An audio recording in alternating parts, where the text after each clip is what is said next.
So I'm K-Roll from Cedar Rapids, Iowa. I've been rapping since about like 2019, 2020. I made beats in middle school and wasn't super serious about it.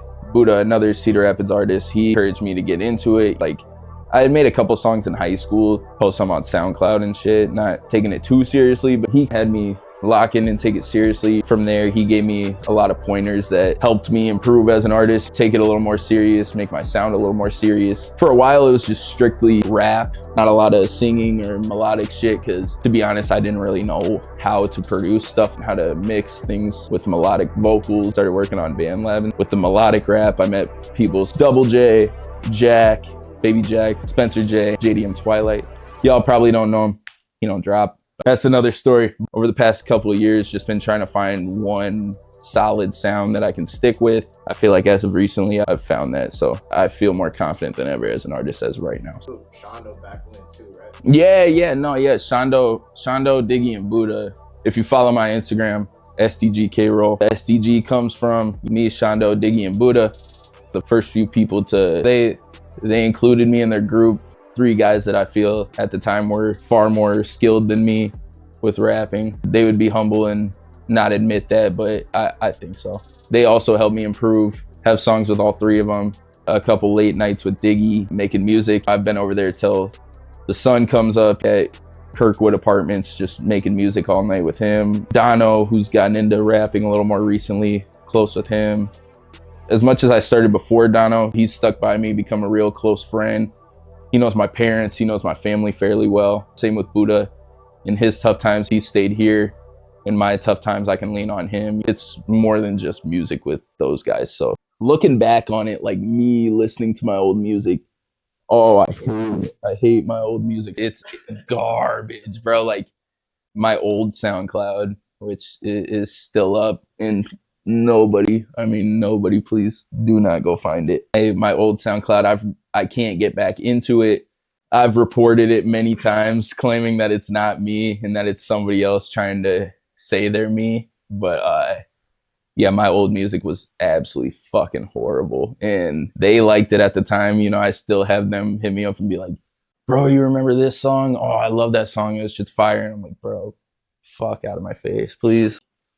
Oh, it's so bad, bro. But I mean, they believed in me at the time. You know, as much as I do hate that old music, it's part of what makes you who you are. And it's also really impressive to look back on that music and look at where you are now. So that's pretty sick. Buddha was a big factor helping me with my rap skills, just strictly rap. A lot of help from guys like Double J, a very skilled melodic artist. I give a lot of props to Baby Jack and Louis for helping me find my new sound that I'm sticking with. Louis played a big role in the influence. I know he has said previously that I influence his music, but he influenced me a ton. And he's still fairly new to the music scene. Seeing him like 3 years from now is gonna be crazy. I think it'll be on a different level, even like a year from now. Louis and Jack both have like incredible beat selection. Baby Jack, I live with him, he's my roommate, and seeing him work on this album over the past year, then alongside seeing Louis grow as an artist and them and their own unique sound, I take pointers from that, put it to myself. So I can't give myself all the credit on that. Finding myself as an artist is definitely something I'm proud of. Buddha helped me grow as a rap artist, and then I spread my wings and went by myself and started singing, not really trying to sound like anybody else, not trying to sound like any of my favorite artists, just finding my own things. Of course, you see other artists and you take pointers and stuff, but it's all about finding your own sound. So that's what I've been doing the past year or so. A lot of confusion, a lot of not knowing where you stand, not knowing if you should keep going. But I would say now more confident than I've ever been as an artist. Started to slightly fall out of love with it about a year or 2 ago. Just kind of forcing music on myself. Looking back on it now with the knowledge I have, you can totally tell I was just confused on where I stood and didn't know where to go, didn't know what kind of music to make, didn't know what people liked, what people wanted. And as much as people tell you in life not to care what other people think, as an artist, that is your job. You know, as an artist, as a videographer, as a photographer, as a marketer of any sort, your job is to find out what people like. So that's tough when you're whole passion is based off people judging you. It's a process. Chief Keef, Travis Scott, A$AP Rocky, all been making music for tens of years, all this time. And 10 years later after they started, that's when they finally start popping. That's when they finally find their sound. So don't rush the process. You just trust it. Just trust it. So that's where I ended up where I'm at. When you're first getting started, it's so easy to shit on people, dude. Like, and that's the worst thing. It's easier to shit on people because that's a popular thing to do, especially for a new up and coming artist. But one thing I've tried to do is no matter who it is, just try and encourage them, try and give pointers where it's at. Because when I was on my way up, artists that were far better than me, far more experienced than me, gave me pointers to get to where I'm at. So when it comes to other artists around here, I try to do the same thing. I won't do music with people that I don't really like as a person. If I see ingenuine shit, if I see that you are full of yourself in any way, if you try to have that fake aura to you and you're better than everybody else, fuck you. I don't fuck with you. I try to have a very optimistic viewpoint on music. I try to have a very optimistic viewpoint on people. I use that to encourage other artists, and that's stuff I want to see more of too, is just people coming together, and there were artists there that weren't performing, and that is what I love. I never liked people who were like, oh, you didn't get me in there, so I ain't gonna show up. I'm not a part of it, so why should I care? It was cool to just see a bunch of people come together and support what we're doing out here. So whether it has any benefit for them or anything like that, it's like, it's not always about what's in it for me. It was one of the best nights of my life. I'm sure I'll top that one day as an artist. It didn't matter about how many people showed up. We packed it. One thing I'll always remember from that night is just all the people that showed up for me and all of us lining up to get our picture in. The smile on my face, like I could never recreate it, dude. Just lining up for the picture. I'm out of performance mode. I'm not thinking about it much anymore. I can actually like sit down and enjoy the moment after I performed. And I look around me while we're taking this picture and there's like 20, 25 people there just for me. And I looked around in that moment and was like, this is why I'm happy. This is why I'm happy with tonight. That's the stuff you strive for as an artist. Obviously, you want to hit millions of plays. You want to do all that, but also just like we've talked about previously, bringing people together. I make music. You do videos. Drew does videos. Spencer J, he does music. No matter what we're doing, all of us are coming together in this scene and making it something to be proud of, something to be happy about. It brings a lot of people together. Either way, I'm supportive towards it as long as you are a genuine person who has a passion. It's helped you grow. Like you're one of the best at that, like it's artists I've never heard of, never came in contact with, none of that. And then I'll just see you preview a video with one of those guys. And I've grown relationships that way. Louis is one of them. Never heard of him in my life. That's not disrespecting him. He's new. He's very new as an artist. But Baby Jack, I had never met Baby Jack. Jack's from Michigan. I had no clue who he was. And now I live with the guy. Like that's one of my best friends. That is a brother to me. And that's all just from you sending that message, making the trip out to Michigan. That was right after we got back from California. You went right back on the road out to Michigan and then shot with Jack. And then Jack came back out here. Huge coincidence that he used to live out here. He lives out here now with me, but shot that whole little interview before World Statement with him, picked him up before World Statement, drove there with him. And after the show, we had the stew session. Then like the week after is when we shot the video and got introduced to Deluxe and all those guys. I haven't talked to any of them in a while, but still a lot of love for him. And Louis is a really good friend of mine. I talk to him every day. That's somebody I just recently met. And he's an amazing guy. He's incredible. I just started talking to Zay.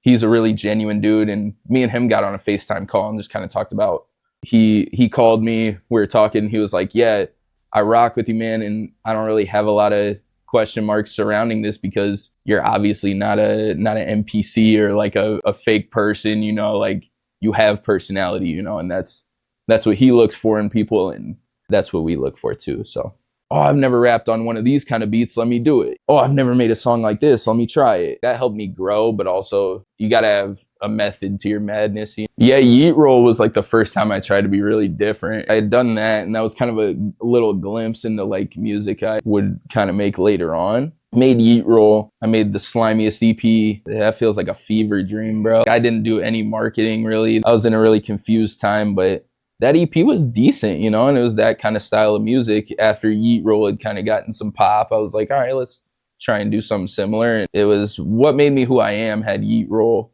Then Perfectly Imperfect had Crying in the Club, you know, another sad song. It's when I introduced a little more of my singing into it. What Made Me Who I Am used to be my favorite album just because that was when I really got experimental, and it worked for the better. A lot of people told me 16 songs is a lot to take on as a listener, but I kept people intrigued throughout, you know, and that's not easy to do. Now though, easily I would say Red Room is like by far my favorite album I've made. You know, there's not as much like genuine meaning behind it, but there is for me. How far I've come as an artist, I finally have settled down on a sound that I can rock with, and it's not like every song sounds identical. It's just that's a sound I can be set on, you know, and people like it because as an artist, you know, you'll drop a song and then say you got 1,000 people listening, you got 200 that rock with this sound. You're okay, where's the other 800? Let me try and do this sound. And then you get 300 people who rock with it, but the other 200 don't really fuck with that no more. So it's like, fuck, how do I get all these people to listen to one sound? And that's why I was jumping around sounds. But then that one was really good with just one sound. Everybody I know rocks with it. People I don't know that listen to my music rock with it. It was just a good pursuit on it. And instead of trying to get listeners to sit down and listen to 16 songs, 18 songs, which is just a ton to put on people as a local artist, I sat down, picked my 9 best out of like probably, I'd say like 16, 17 songs I made, picked my 9 best ones, and it worked out for me. I didn't sit there and think, oh, should I drop it? It's all music that I'm like, fuck yeah, they're gonna love that. So I have to love the song. I can't just like it. So those 8 that got left off or whatever, I like them. I don't love them. The songs I love will get dropped. For a while, as a person, I was just so like relationship based, you know, like I didn't have a personality of my own. It was just whatever I thought towards a relationship, that was my personality. And I had just gotten over not gotten over, but had been going through like a rough breakup. That's why I made a lot of love songs in that time and a lot of heartbreak songs. Another sad song is one that was very influenced by a breakup. And then Shady's another one that got influenced by that. I have some other like rap songs. All Right, you know, is kind of a song where I was in a headspace where I felt like I had come a long way in the moment and was reflecting on all the shit I've been through. When you're out of state with somebody who's also very passionate about the stuff with you, in hindsight, we look at that and we're like, God, that's memories we'll never forget.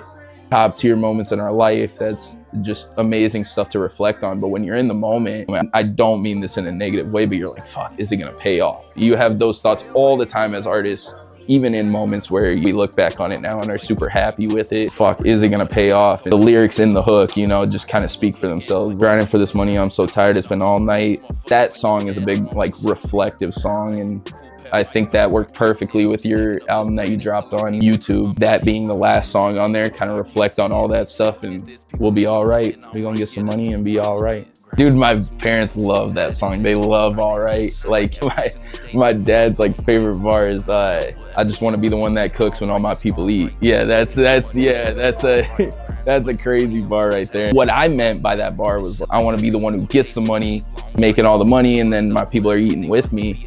When I said I want to be the one that cooks when all my people eat, but then like how my dad saw it as being a man, being a provider, you know, and legitimately being the one that cooks when all his people eat, his sons, his wife, you know, like he wants to be the one who puts the plates in front of you, like puts the clothes on your back and stuff like that. And in the end, it all ties together, but it just shows that, you know, there's multiple meanings to some of those lyrics. And even in my like less serious songs, there's some lyrics that stand out. A piece of advice that I took as an artist with lyricism is the more you do in your daily life, the more you have to talk about and the more you subconsciously just think of and you have way more to say. It was Lil Baby who said that you can't try too hard with lyrics, but then when you do that stuff, when you have an eventful life, when you're around people all the time and making memories, you have a lot of memories and a lot of experiences to talk about. So I try to stay busy, I try to do stuff, try to constantly grow as a person, and then you got a lot to talk about. But then there's also sometimes where I'm super flyer than your guy. You can reach straight for my bust down if you want to die, and that's nothing to it. I'm wearing a wristband right now. I'm not wearing a bust down, bro, but that's fine. That's fine. You can have filler lyrics. Sometimes it is that deep, sometimes it's not. So I may have given some people the green light locally to, you know, take on their passion, which is music. When I was first starting, I just would get on a mic and record and go, and then you don't really think too much of it. Then if you're actually taking it serious, actually trying to like build an audience, trying to grow, it's like, okay, I gotta think about lyrics. I gotta think about, you know, target audience. I gotta think about what I post, when I post it, times, stuff like that. But that stuff kind of comes with it. You know, the first thing to do naturally is just sound. Work on your sound. That's the first thing you should always go after, because that's your base. That's your base of all that shit. And then you branch out and that stuff comes with it. A really tough thing for me was trying to find times and when people are getting off work and stuff like that. I found my own, you'll find yours, because I know people who post at noon. I know people who post at 5. I know people who post at 7. I know people who post early in the morning and stuff like that. So I know people who post at all times. What works for you, not what worked for Yeet, not what worked for Travis Scott, because they could post at fucking 2 a.m. and they're still gonna get all those views. So find your own times. Consistency too. And when I first heard consistency is key, I thought that meant, oh, and I'll say this too, a lot of people hop on the internet and tell you there's one surefire way to do everything. You have to do it this way. Or if you do things that way, you're gonna fuck up your career. You're gonna fuck up this, you're gonna fuck up that. It's never that deep, dude. Back to the drawing board. It's what it always is. It's never that deep. I used to think consistency meant dropping all the time, dropping weekly, and you know, like Jay Zold, for example, that worked for him. He did fine with that. You know, he had enough of a following to where it's like, okay, he just went out and he won, who was it? Logic. So yeah, he gets brought on stage by Logic, you know, does all this stuff. So it's like when you get that publicity, it's good to be consistent in that way, you know, dropping every Friday or something, you know, and giving people something to listen to because he has that fan base now. But then it comes down to me, and I'm just little old me. I'm dropping every Friday for a crowd of all 20 people. And some people got shit going on every Friday. Some people support you and then they kind of feel obligated, like they have to go listen to it or else you're going to be upset with them, or, you know, you're going to claim they don't support you. And it's like, the reality of it is nobody has that much fucking time for it, you know? So that's why, you know, I dropped too many in September. That was like September 9th or something like that. Then let that marinate for a little bit. Then all the way in, it was like January in the new year. It was like, it's 2024, we need new K-Roll. Where you been at, bro? You haven't been dropping. All right, people want it now. I'll drop now. So then I dropped Red Room in February. Today we're at a month since, and it's still gaining traction. It's still growing. You know, new people are listening to it.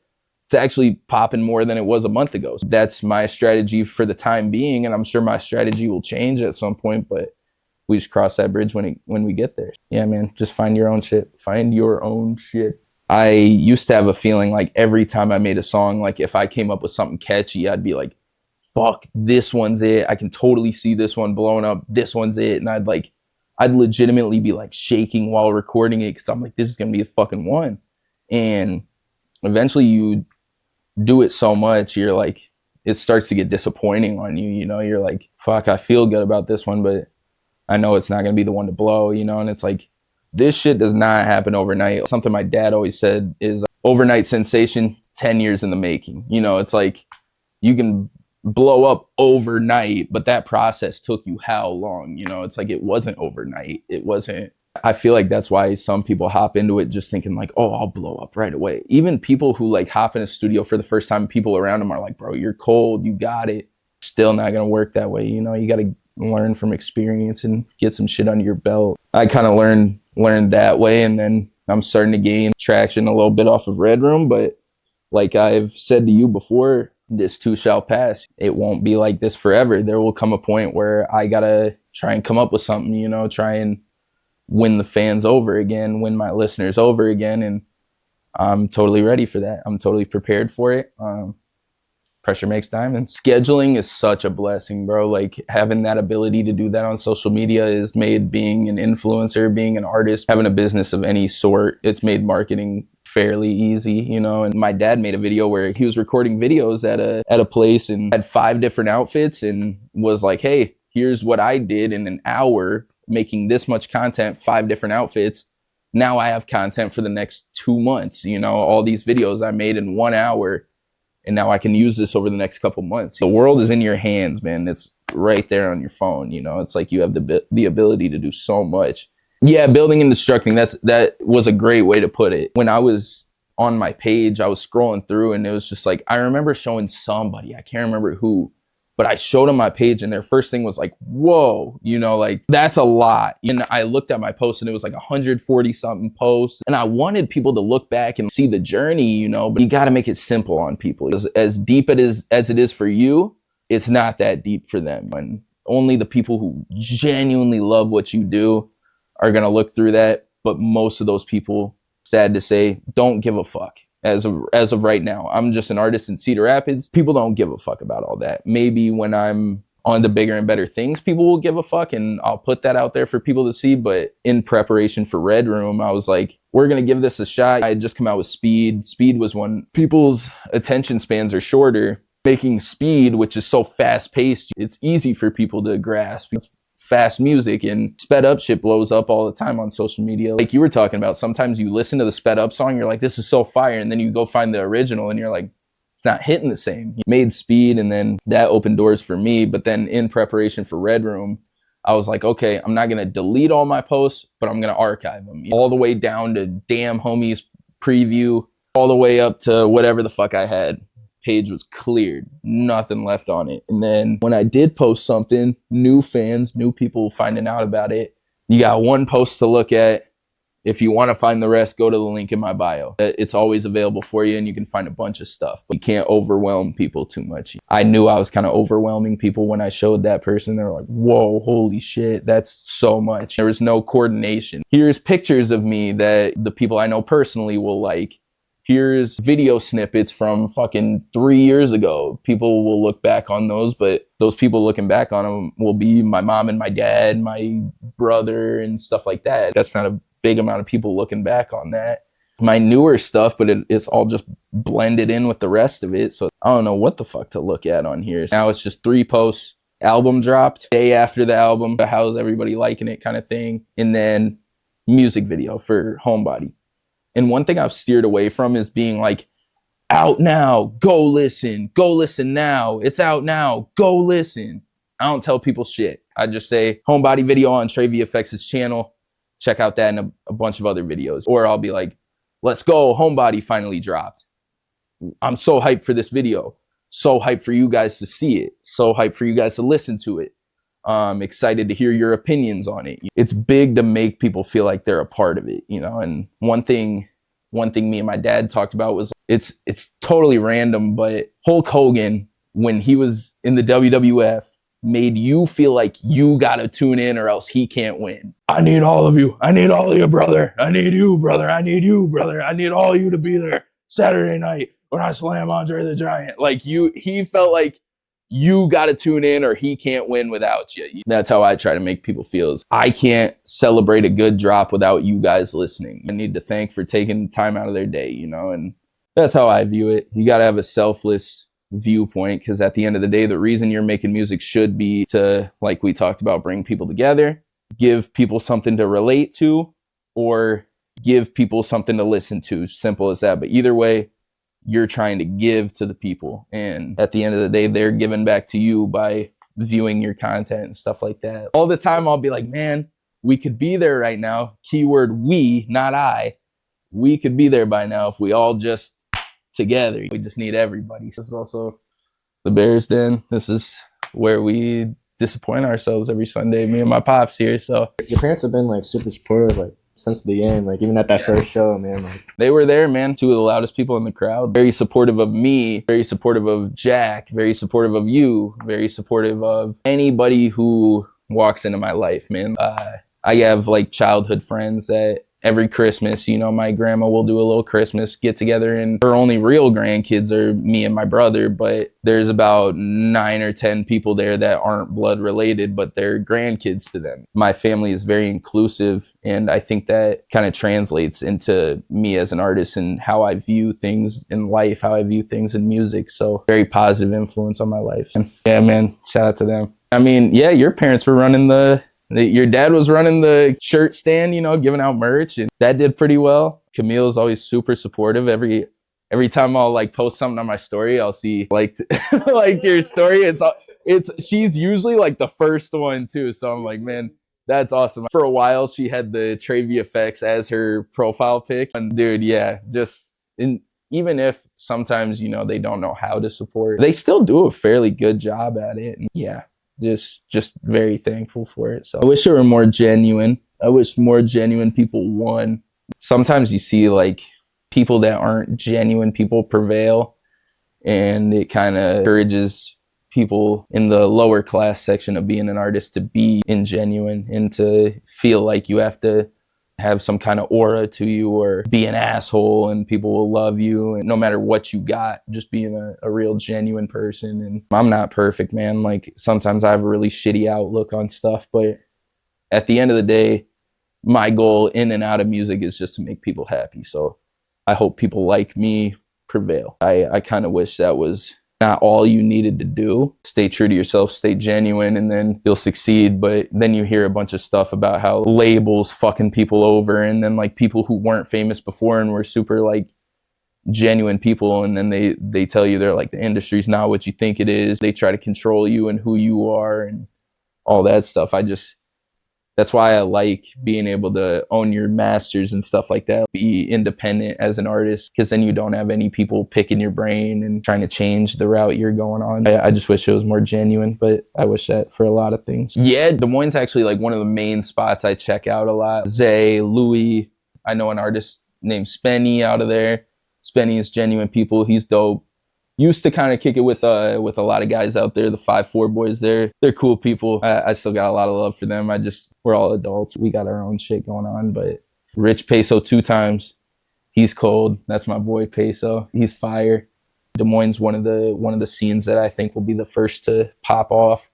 It's a big city, a growing city, you know, whether that's music or, you know, growing as a place for people to live, as a big city. It's constantly growing. I think Des Moines will succeed before anybody. You're a videographer going out there, going to different cities, linking people together, helping people grow relationships. That's a lot different to me than an artist who's like, I'm an Iowa artist. I'm going to be the first Iowa artist to blow up. It's like, you're not the first person out of Iowa to be famous. You're not the first person out of Iowa to go do something with their life. They give us the rep that we're a bummy ass state and nobody's doing anything except them. You know, it's like, I'm the only person out here in Iowa doing something. I'll put Iowa on the map.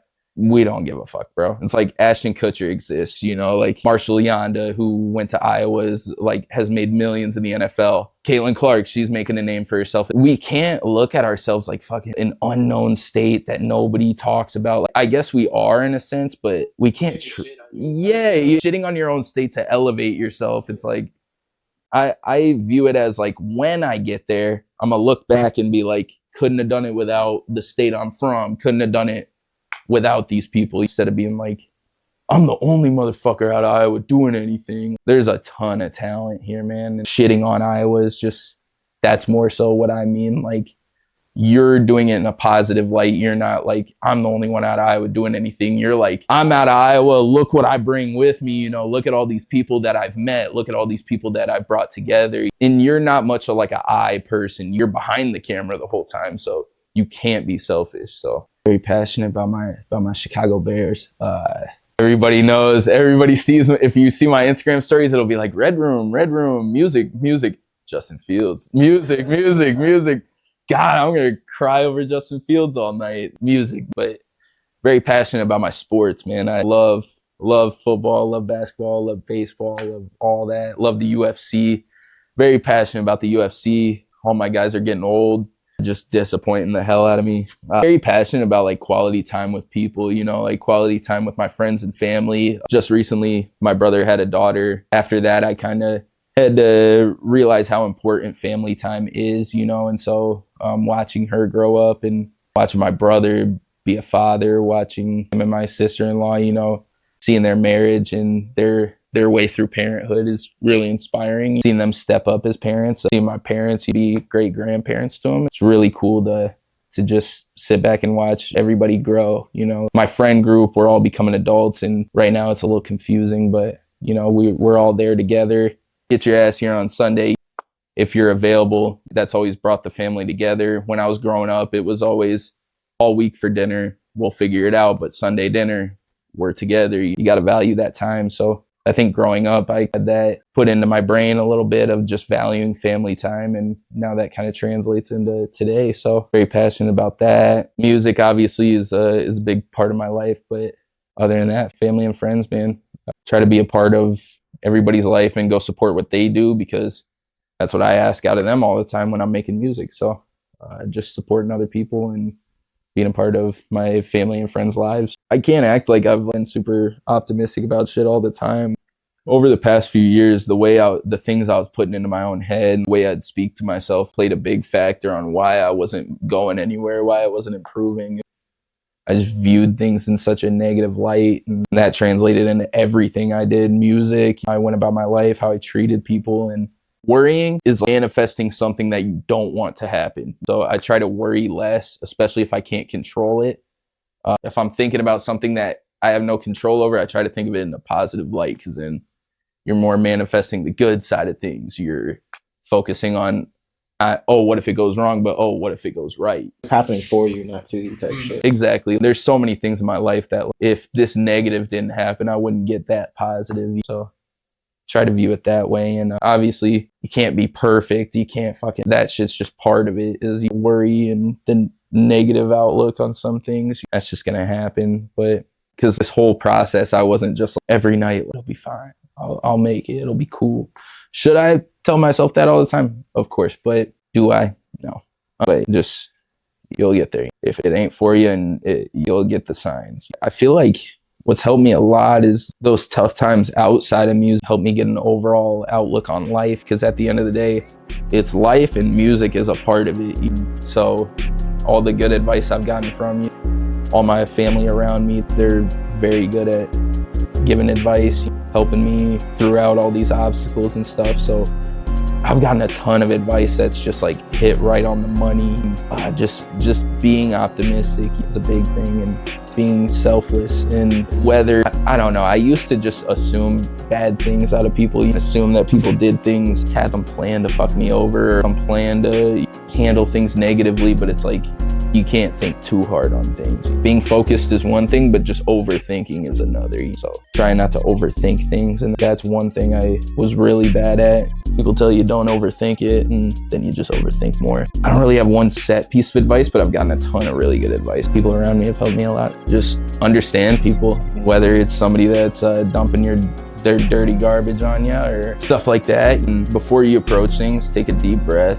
Not everybody's out to get you. That's how I felt for a while. And just understand people going through. Everybody's got some shit on their plate. Don't add to it. And if you can't provide anything that'll help the situation, don't provide anything at all. And used to be very hot-headed on a lot of things and stuff like that. I haven't totally prevailed and gotten over everything, but just give people a chance. I view people as innocent till proven guilty, rather than guilty till proven innocent. So just give people a shot, man. Give people a shot. Stay out of comment sections. Those are the worst people. That's the scum of the earth, is comment sections, because they think their opinion holds more weight than yours. So stay out of comment sections. Stay out of the toxic areas, bro. Have your own opinion. Don't let the media influence it. So be you. I just want to say, I'm K-Roll. Red Room out now, all platforms. Go check it out. Definitely my best album yet. Very proud of it. A lot more like that coming soon. So don't think there will be a Red Room 2, but there'll be a part 2 of something coming soon. So you just wait on it. I got you. So thank you guys for listening. Subscribe to Trey VFX's YouTube channel. Keep listening. Love y'all. Iowa Pioneers, bro. Iowa Pioneers,